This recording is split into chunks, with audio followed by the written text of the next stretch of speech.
बिस्मिल्लाहिर्रहमानिर्रहीम। अस्सलाम वालेकुम। कुकिंग टिप्स विद सोबिया में वेलकम। आज हम बनाएंगे चॉकलेट आइसक्रीम शेक।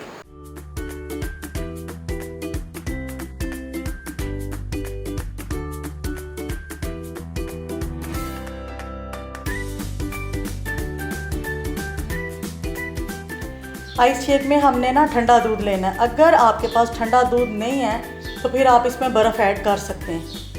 आपने इसमें चॉकलेट आइसक्रीम, चॉकलेट वाले बिस्किट्स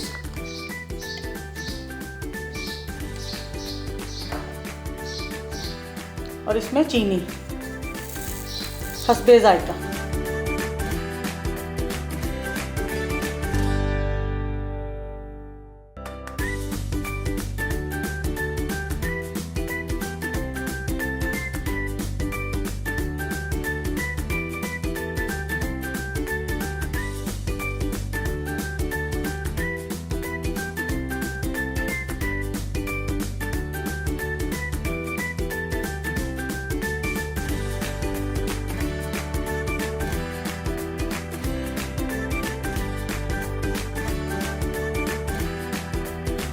चॉकलेट आइस शेक बहुत मज़ेदार बनता है, इसको ज़रूर ट्राई करना।